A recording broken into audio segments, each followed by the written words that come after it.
네, 22대 총선을 앞두고 여야가 수도권 경쟁에 공을 들이고 있습니다. 수도권 선거의 향방을 한번 자세히 짚어볼 텐데요. 이수정 경기대 범죄심리학과 교수와 얘기 나누겠습니다. 어서 오세요. 네, 안녕하십니까. 예, 지금 빨간 목도리를 이렇게 예쁘게 착용하고 오셨는데, 예, 네. 지금 후보 등록하시고 한 달쯤 지났는데 제일 힘드실 때 아닌가요, 지금?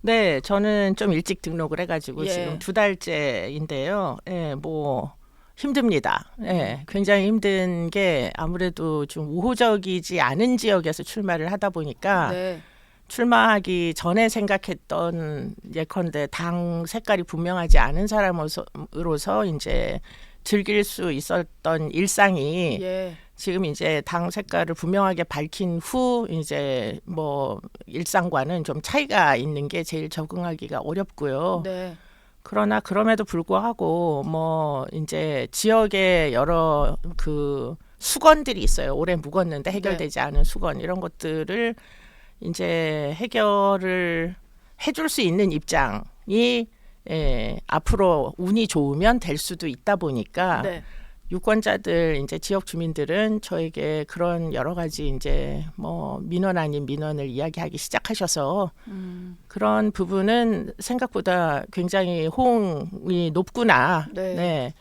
그게 지금 저에 대한 지지로 어떻게 이제 바꾸어 나갈 거냐. 제가 아마도 그분들께 확신을 줄 수가 있어야 되겠죠. 아, 이 사람만큼은 우리 지역의 수건을 해결해 줄 수 있는 이런 사람이구나 하고 믿음을 드릴 수 있으면 예, 아마 당선에 현저히 도움이 될 것이나 제가 아마 그런 확신을 드릴 수가 없으면 그러면 아마 기존에 있던 그 이제 익숙하신 그런 이제 환경이 계속 될 이제 뭐 상황이 되겠죠. 그래도 집권 여당의 뭐 예비 후보 등록도 그리고 한 분만 하신 것 같아요. 교수님 한 분만 해서 그 지역구는 만약에 후보로 최종 확정이 되신다면 어쨌든 집권 여당 후보인 게 상당히 큰 장점이 되지 않을까 싶은데 최근에 보면은 한동훈 위원장도 수원을 찾아가지고 여러 가지 공약을 냈잖아요. 그러니까 상당히 좀 신뢰를 주는 데는 뭐 그런 어떤 당의 행보들이 도움은 될 것 같은데요.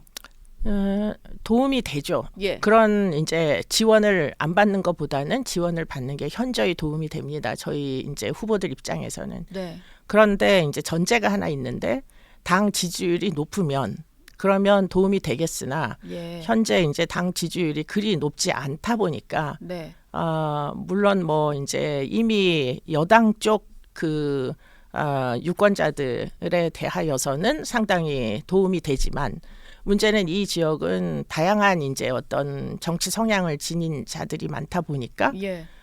그게 이제 한계가 있다. 결국은 후보들 개개인이 극복해야 될 몫이 생각보다 많다. 이런 네. 생각을 사실 하게 되는 거죠. 예. 그렇기 때문에 이제 당에서의 지원 사격 이외에 저희는 추가적으로 해야 될 일들이 굉장히 많이 있다. 이런 것들을 느끼고 있는 와중입니다. 예.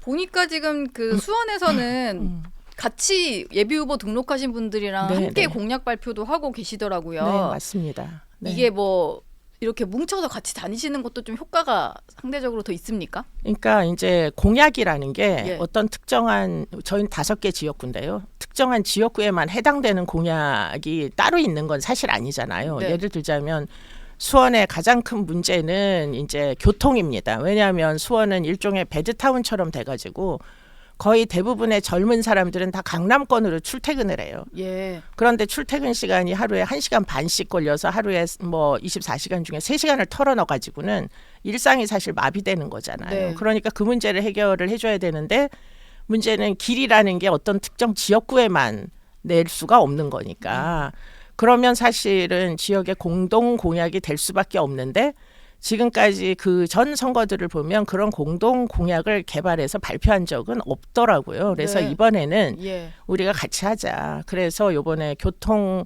관련 공약은 1차적으로 물론 앞으로도 여러 가지 공약을 같이 발표를 할 예정이지만 예. 교통 관련 공약은 일단 30일 날 지난달 30일 날 같이 발표를 했습니다. 네. 지금 수원이 의석이 경기도에서 가장 많은 5개입니다. 곳인데 아까 말씀하셨던 5곳인데 또 현역은 하나도 없고요. 그러다 보니까 그렇죠. 네. 이게 국민의힘 입장에서는 정말 2석 이상은 건져야 된다. 뭐 이런 말들이 나오는데 조금 이제 어떤 각오로 좀 임하고 계신지 상당히 좀 절박하실 것 같은데요. 좀 뭐 어떠세요? 제가 다 목이 쉴 정도로 절박하게 열심히 유세를 하고 있는 와중이고요. 저희 후보들도 일단 빨리 확정이 되기를 기원을 하고 있고 다행히 이제 두 곳은 확정된 것이나 진배가 없어가지고 저와 박문규 장관 전 장관님은 이제 함께 공약 개발을 적극적으로 하기 시작했고 그리고는 나머지 3 지역구도 확정되는 대로 저희는 5개 지역구가 함께 가자. 왜냐하면 뭐 예를 들자면 지하철이다. 그럼 지하철이 내려오면 사실은 한 개 지역구에서 끝나는 게 아니잖아요. 그러니까 2 지역구, 3 지역구 다 이제 연합으로다가 이게 사실 뭐 역도 정해야 되고 같이 이제 공동으로 해야 될 그런 지점들이 있어가지고 다 함께 5개 지역구가 함께 가기를 희망하고 있습니다. 네. 당내 상황도 좀 여쭤볼게요. 일단 험지에서 이렇게 좀 뛰고 계신 분이고 일찌감치 출마 선언을 하셔서 이제 험지에서 도전을 하고 계신데 조금 전에도 저희가 이제 앞 코너에서 얘기를 나눴지만 강남을 같은 경우에는 대통령실 참모 출신과 전직 장관 이 2분이 맞붙었단 말이에요. 그래서 양지만 너무 찾는 거 아니냐 참모들이 뭐 그런 지적도 있는데 여기에 대해서는 좀 어떤 생각을 갖고 계세요? 글쎄 뭐 제가 지금 기성 그 전부터 정치를 하신 선배들께 뭐 말씀을 드릴 입장이 아닙니다. 저는 완전 초짜이기 때문에 그래서 그 내부에서 어떤 종류의 문제가 있는지는 모르겠지만 저는 이제 정치 신인이다 보니까 신인 입장에서 보면 아마 4선, 5선 하신 분과 붙기는 쉽지가 않을 거예요. 그렇기 때문에 이제 국민들이 원하는 목소리, 예컨대 좀 많은 변화가 필요하다 이런 목소리에 4선, 5선이 과연 뭐 잘 그 대응할 수 있겠는가? 저희 지역이 지금 뭐 그 여당 쪽은 물론 된 지가 한참 됐지만 야당 쪽은 사실은 4선, 5선 지금 한 분은 이제 5선 하시고 이제는 퇴임이다 이렇게 얘기하신 분이 계시고 저희 지역구는 3선 하신 분이 계시고 뭐 다른 데도 이제 뭐 2선 뭐 이런 식으로 10년 가까이를 다 민주당이 이제 지역에 이제 그 내려오신 그런 상황이에요. 그런데 이제 지역 주민들은 무엇인가 보니까 아주 간절한 소망들이 있으신데 그 소망들을 그때마다 풀어주지 못하신 분들이 또 다시 출마를 하시다 보니까 이런 이제 어떤 지역 주민이 원하는 니즈에 대한 해결 가능성이 그러면 이 기성 뭐 10년씩 하신 이런 분들이 지금까지 해결 안 해줬는데 이번에 또 여의도 가시겠다고 또 출마하셨는데 해결해 줄 수 있겠느냐 하는 그런 이제 뭐 새로운 의심 같은 게 지금 막 일어나고 있거든요. 아마 여당 쪽 그 인사들도 마찬가지일 겁니다. 그러니까 뭐 오래된 3선, 4선, 5선 하신 분들에 대한 믿음보다는 사실은 좀 더 변화가 있었으면 좋겠다 하는 희망이 어쩌면 더 지역구에서는 간절할지도 모르겠다 이런 생각을 하게 되는데요. 그런데 단 조건이 있는 게 그러면 요번에 새로 이제 뛰어든 소위 초선 가능성이 있는 후보들 그 사람들이 지역에 아까도 말씀드렸지만 얼만큼 신뢰를 줄 수 있는 사람들이냐가 제가 볼 때는 훨씬 더 큰 관건이다. 무조건 신인이라고 해서 능력 있는 건 아니에요. 그렇기 때문에 아마 유권자들이 선택을 하실 겁니다. 우리의 묵은 이 그 수건을 해결해 줄 수 있는 사람이냐 아니냐를 놓고 따지실 거고요. 그렇기 때문에 공정한 경쟁만 있으면 공정한 여론조사에 따른 경쟁만 있으면 그러면 유권자들이 선택해 주시게 하는 것이 맞다 이런 생각을 하게 됩니다. 뭐 인위적으로 뭐 이래서 이 사람은 안 돼 뭐 이럴 필요도 없이 그럴 필요도 저는 없다고 생각합니다. 그리고 수도권 아무래도 수도권 민심에 영향을 줄 만한 일정이 내일 있을 것 같은데 윤석열 대통령이 이미 녹화는 마쳤다고 하고요. KBS 신년대담이 아마 내일 밤에 방송이 될 가능성이 커 보여요. 김건희 여사 관련된 입장도 밝혔다고 하는데 좀 어떤 메시지가 나와야 한다. 뭐 이미 녹화는 마쳤지만 어떤 메시지가 나왔으면 좋겠다 이런 바람이 좀 있으실까요? 뭐 희망사항은 이제 국민에 대하여 뭔가 유감 표명을 좀 해주셨으면 좋겠고 어쨌든 받은 건 받은 거니까. 근데 이제 그런 이야기를 할 때에 모든 포커스가 김건희 여사에게만 맞춰지는 것에 대하여 저는 좀 적절치 않다 이렇게 생각하는 게 무슨 사건이든지 간에 사실은 사건이 일어나는 데는 갈등이 존재하고 당사자들 간에 예. 그러면 그 양쪽 입장을 다 들어봐야 되는데 문제는 한쪽만 너무 몰아세우면 안 된다 그런 생각을 한편으로는 하고 있어요. 예. 근데 이제 제가 이 사건을 들여다보면 들여다볼수록 네. 그 최 목사라는 그분의 정체가 도대체 뭐냐 하는 부분에서 굉장히 의문을 갖게 됩니다. 이 사람이 문재인 정부 시절에 2018년도에 보니까 뭐 이 여러 가지 이제 반국가 행위의 혐의를 가지고 기소가 됐더라고요. 네. 북한에 여러 번 이제 들락거린 사람이고 예. 김일성 관련된 무슨 신화 같은 그런 이제 이야기들을 이제 확신을 가지고 미국에서 언론사를 이제 만들었더라고요. 언론사까지요? 네, 예. 그래서 거기다가 이제 그런 이제 북한의 추종적인 기사를 계속 언론에 보도를 하면서 이제 미국 내에서 뭐 일종의 그 공작 활동을 폈던 사람이고 네. 친북 종북 활동을 폈던 그런 이제 사람이라면 지금 그 언론사는 제3자에게 넘겼습니다. 네. 그런 사람이 이제 사전에 미리 지금 대통령의 그 취임하자마자부터 김건희 여사에게 접근하기 시작해가지고 사실은 이제 일종의 공작의 연장선상에서 지금 이 사건이 만약에 일어난 거라면 예. 그렇다면 제가 어디선가 얘기했지만 이건 덫이었다 이런 얘기를 한 적이 있어요. 네. 그렇기 때문에 그런 것들에 대하여 국민들이 좀 정확하게 알 수가 있는 상황이면 좋겠는데 지금 그 최 목사라는 분의 정체는 지금 지상파에서 별로 보도를 하지 않더라고요. 네. 예. 그러다 보니까 약간 이 사건에 대하여 객관적인 모든 사실을 다 알고 나서 국민들이 판단하시기보다는 한쪽으로 이렇게 약간 기울어진 듯한 이런 이제 그 시각을 갖는 사람들이 대부분이기 때문에 네. 그런 부분에 대하여 좀 충분히 설명을 한 이후에 그 다음에 이게 지금 대통령의 어떤 입장을 이해를 해야 되지 않겠느냐. 뭐 유감 표명을 하실 것 같기는 한데 그 네. 유감 표명의 그 이제 정도가 어느 정도일지는 사실 제가 지금 짐작하기는 어렵습니다. 그런데 어쨌든 그 유감 표명이 충분하다, 충분하지 않다라는 거를 거론하기에 앞서서 네. 이 최 목사라는 자의 정체는 뭐냐라는 예. 점을 일단은 국민들께서 정확히 아셔야 될 필요는 있다. 네. 네. 뭐 수사기관에 좀 고발이 된 것들이 있어서 수사는 좀 진행이 되고 있는 것 같아서 네, 네, 아무래도 네, 좀 봐야 될 것 네, 같고 네. 어쨌든 이제 덫을 놓았던 사람이 있고 네, 네. 그 피해자라는 표현들을 좀 그래서 여권에서도 많이 쓰시는 것 같아요. 김건희 여사는 확실한 피해자다.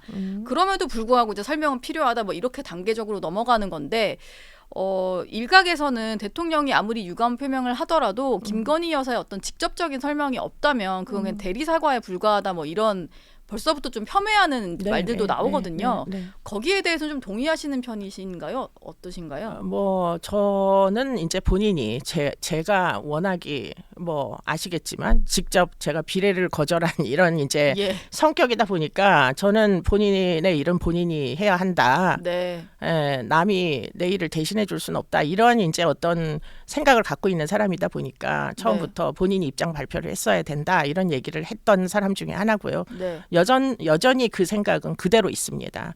그런데 이제 곰곰이 생각을 해보면 그분 입장을 생각을 해보면은 그 사람은 아마도 이제 언론 앞에 서는데 일종의 그 불안감 또는 이제 두려움 이런 게 틀림없이 있을 것 같기는 해요. 왜냐하면 김건희 여사 입장에서는요. 네, 김건희 예. 여사 입장에서는 네. 왜냐하면 그분을 줄리라고 접대를 받았다고 여겼던 이제 네. 여겼을 뿐만 아니라 언론에 나와서 접대받았던 적이 있다고 한 분이 실존하시잖아요. 예, 태권도 무슨 협회장 전 예. 태권도 협회장이라는 분. 네. 그분은 뭐 이제 그 아이라고 표현하면서 그 아이의 내가 시중을 들었다. 몇 네. 번이나 시중을 든 애다. 네. 이렇게 이야기를 하신 분이 여전히 지금 구속도 안 된 채 네. 마구 돌아다니면서 여전히 줄리라고 주장을 하고 계시잖아요. 그러니까요. 네. 그런 사람이 존재한다는 사실을 안 이제 그 김건희 여사 입장에서 그러면 사과라는 게 대중 앞에서 내가 사과를 해도 하나도 이게 반전이 안 된다, 진실이 밝혀지지 않는구나 하는 생각을 하실 수는 있을 것 같아요. 그래서 아무리 설명해도 진짜를 믿어주지 설명해도 않으니까. 안 믿으니까. 그러니까요. 네. 그러니까 그런 이제 아무리 설명해도 믿지 않는 이런 어떤 뭐 세상의 이제 시류를 보면서 아, 내가 굳이 또 나서서 이번에 예. 또 사과를 해봤자 하나도 제대로 밝혀지지 않고 지금 공작에 의한 이제 일이었다라는 네. 사실을 내가 주장해도 아무도 안 믿어준다면 이게 내가 뭐 사과를 할 필요가 있겠느냐, 이런 이제 어떻게 보면 생각은 하실 수는 있을 것 같아요. 또 두려움도 있으시겠죠. 예. 근데 그럼에도 불구하고 뭐 아쉬움은 틀림없이 있습니다. 그 자리가 사실은 국민 앞에 뭐 나서서 좀 낮은 자세로 설명을 해주시고 그럴 수 있는 인내심이 있고 뭐 여러 가지 어려움에도 불구하고 네. 그런 이제 입장을 직접 밝혀주시는 이런 상황이면 얼마나 좋겠느냐 하는 희망사항은 있으나, 그러나 지금 이 최 목사와 연관된 문제는 이것은 뭐 공작이었다라는 건 지금 틀림없는 사실인 것 같아요. 예. 그래서 그 네. 부분에 대해서는 차후 수사가 진행되면서 다시 한번 뭐 진실이 밝혀지면 그때 가서 입장을 들어도 지금 충분히 기회가 있지 않겠느냐 이런 생각을 합니다. 예. 네. 그러면 들어보면 사실 교수님 입장은 뭐 번복이라고 할 수는 없는 것 같고 조금씩 이제 그 최재형이라는 사람의 최재형이라는 사람을 알게 되는 거죠. 예. 이게 공작이구나. 네. 뭐 또는 최재형이 사실은 어쩌면 간첩일지도 모른다. 그리고는 이 사람이 한두 해가 아니라 정말 묵은 북한을 몇 번이나 갔다 온 목사라는 분이 사실은 그렇게 김일성을 숭배를 하면 안 되는 거거든요. 우상 숭배를 목사님이 하신다는 건 있을 수가 없는 얘기인데 네.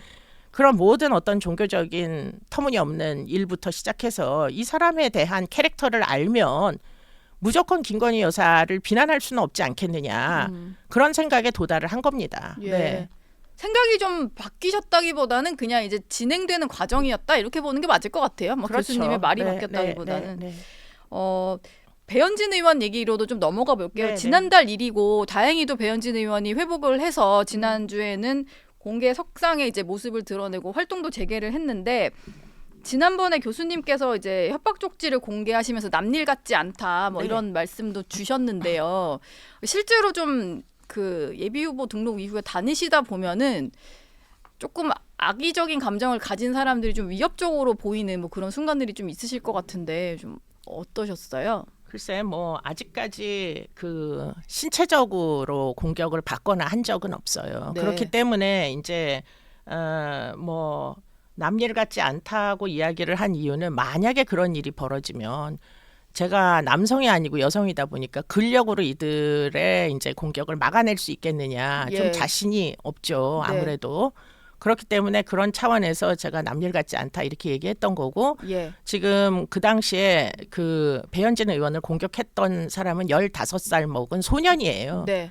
만약에 남자 의원 같으면 15살 먹은 소년이 그렇게 돌멩이를 들고 머리를 깨겠다고 열 몇 번이나 그렇게 내려치겠느냐 하는 차원에서 보면 이게 틀림없이 방어력이 떨어지는 사람은 공격받기가 쉽다라는 범죄학적인 어떻게 보면 진리가 다시 실현되는, 구현되는 이런 사건이었다. 이런 차원에서 제가 남일 같지 않다 이렇게 얘기했던 거고요. 네. 이거를 뭐 젠더 갈등으로 비화하려고 했다거나 또는 뭐 기사에 무슨 여자라서 뭐 어떻게 공격을 받았다 이런 식으로 기사 타이틀이 났다거나 그런 얘기는 제가 한 적이 없어요. 결국은 이제 그게 사실은 언론의 어떤 보도의 의지 때문에 그렇게 물타기가 된 건데, 저는 사실 뭐 성폭력이나 또는 뭐 살인 등 이제 폭력범죄, 강력범죄에서 여성들이 사실은 폭력의 피해자 중 70% 이상을 차지한다는 걸 알고 있잖아요. 그렇기 때문에 이제 뭐 이게 꼭 갈등을 어떻게 보면 부추기기 위해서 이야기를 하기보다는 문제는 그게 객관적 사실이라면, 그렇다면 보호를 해줘야 되는 책무도 국가에서는 존재하니까 그러면 약자 보호를 해주려는 다양한 종류의 정책을 내놔야 된다. 그러한 어떤 취지, 기본 취지를 이야기를 한 것입니다. 근데 이게 이제 보도의 과정 뭐 2번 뭐 재탕 3탕 되면서 이게 의지에 의해서 이게 상당히 좀 물타기가 돼서 뭐 상당히 이게 젠더 갈등을 부추긴다 이런 식으로 이제 논의가 진행된 것은 아주 좀 유감입니다. 그렇게 따지려면 범죄 피해의 성별이 그 반반 차지해야지 동등한 거 아닌가요? 여자들이 사실은 더 피해를 많이 당하는 건 그거는 객관적 사실이기 때문에 이게 네. 제가 물타기를 하든 안 하든 객관적 사실은 바뀌는 게 아니에요. 예. 그렇기 때문에 뭐 네. 그런 이야기를 했던 겁니다. 네. 근데 여성인 허은하 개혁신당 최고위원 같은 네, 경우도 네, 물론 네, 이제 네. 그 보도가 된 이제 기사를 보고 한 것 같은데 남녀 갈등 조장이다 이런 표현을 썼거든요. 네. 뭐 여기에 대해서는 좀 어떤 별로 말씀을 예. 코멘트를 하고 싶지 않고요. 네. 저는 일단 기본적으로 남의 이름 석자를 걸고 하는 정치는 하기 싫어요.